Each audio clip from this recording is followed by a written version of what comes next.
Yung mga idol, kumusta? Ang mga kaganapan at trending sa social media. Pag-usapan natin yan mga idol. So sa latest upload ni Boy Tapang ay muli nga silang nagkita ng bago niyang friend na si Erica. At sa pagkakataong ito ay may dala siyang balot at tinuruan niyang ang kumain ng balot ang dalaga. At game na game din si Erica na kumain ng balot. Makikitang nag-e-enjoy din siya kasama si Boy Tapang at mukhang hindi siya apektado sa mga negative comments ng ibang mga netizen. Tiyak marami na namang mga marites ang magre-react nito. Sa ngayon ang video ay mayroon na itong 4 million views, kaya marami man ang mga haters kay Boy Tapang ay lalo lang itong nagiging popular. At ito nga ang ilang comment ng mga netizen. Wow, mas bata mas maganda at sexy ka collab mo ngayon Boy Tapang. Sige bash nyo si Boy Tapang Vlogs lalo siya yumayaman sa pagkakabash nyo sa kanya. Ahehehe, manood na lang tayo.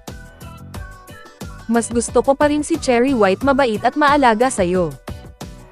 Oo, 81k followers pa yung girl now, baka bukas 3M na.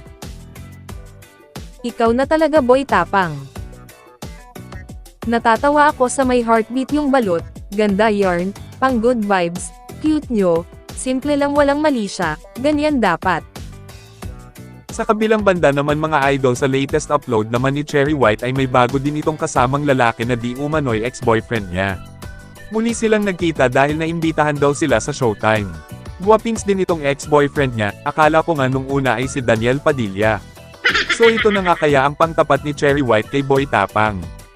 Ayon pa sa mga biroan nila ay baka daw nasa ex ang forever. At narito nga din ang ilang comment ng ating mga netizen sa video na ito. Baka nasa ex nga ang true love ate Cherry White.